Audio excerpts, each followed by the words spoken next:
Hi, yet another video where I talk about how I made my films.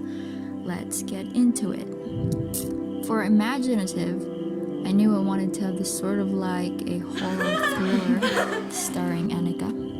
I specifically made this story with the only character I have, which is her, me.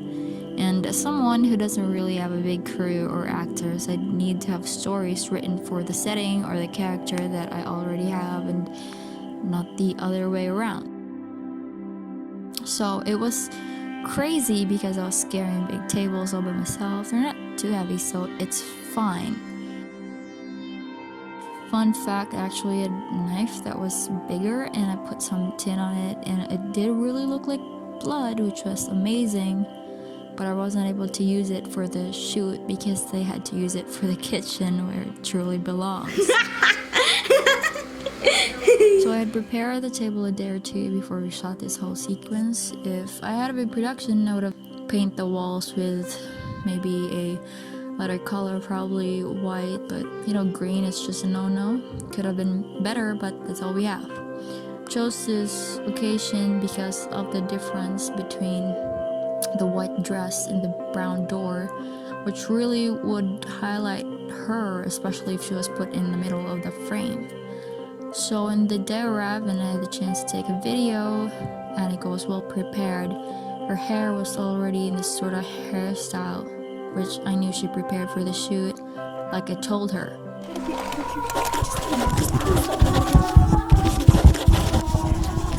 I'm your sister.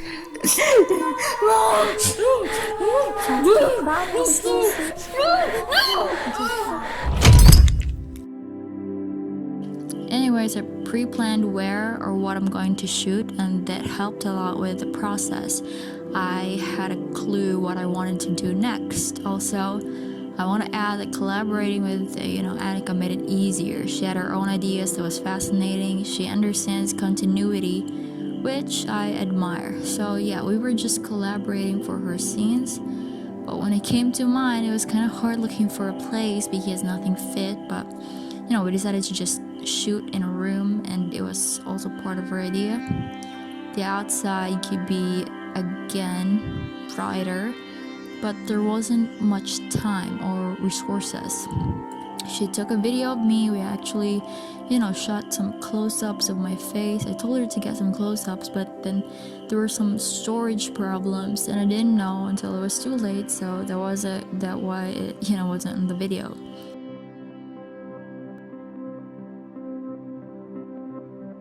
So let's talk about the editing. First, let's talk about the music.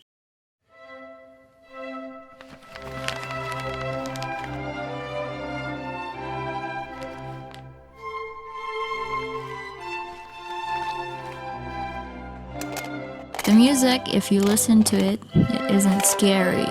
There's more of like a happy, fancy vibe on it. It's light, it's not too heavy. I didn't go for a scary, creepy music for many reasons. And the number one reason was I wanted it to have that opposite effect where the video is creepy but the audio isn't. Sort of bipolar or something. She's a kid, so I wanted the music to also be, brighter, which is really nice to me because I also get to have that sort of contrast because, she's a psycho, creepy killer kid. Also, I have an extreme liking or obsession for intros. Sometimes I overthink it like in big movies because you might have heard of this before, but intros are really important, and I think it is very amazing that you have this few minutes in your film to grab your audience and at the same time give them a clue of what this film is all about. So I settled for this very long shot. For this one, it's a child who is some sort of a creepy, scary psycho killer, so put some crayons, pencils, kids' dolls, Barbie doll heads that have been cut or pulled, and some knife and other sharp objects which kids should be playing with on the table. So I put that in there, shoot some stuff, shoot that in a really, really long shot with the kid in the background. Because, I really, really wanted to emphasize that she's a kid, so she plays around with crayons and the kid stuff, but she's also wicked, so, the dolls really help.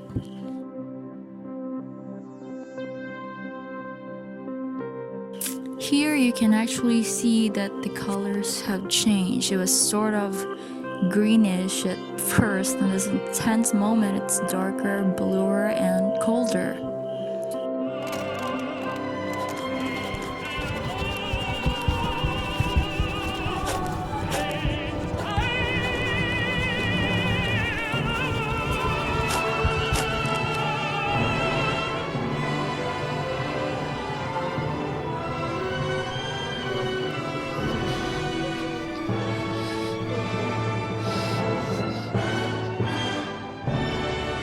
The movie was supposed to end here, but there were some, confusing questions all around, and it would have got people frustrated about who I was, why I was tied up, why was I that creepy killer kid, stuff like that, and was that my memory? So I made up a script and I did a voiceover myself, and it wasn't available, and so I tried my best, told a story, edited it with the sound design, told a story, even though I didn't show what was happening with the two characters.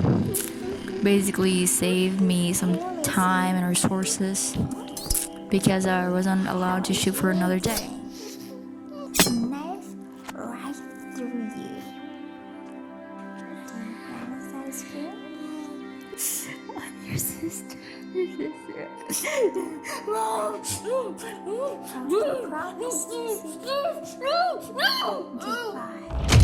So my personal favorite, I think, is the last part where it's the kids drawing and there's some background knife, and it perfectly illustrates what happened even though it wasn't shown. So that's about it. I think it's nice to have that because she's a kid, and it's her drawing, but we know what happened, that she killed her.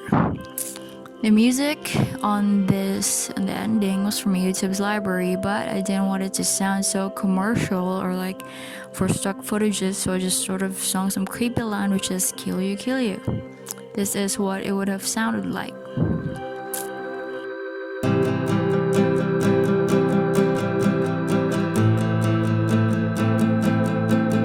So yeah, I did the full song, and trust me, it isn't that good, but that's how I made this film. Thanks for watching. Subscribe if you'd like to watch more of these.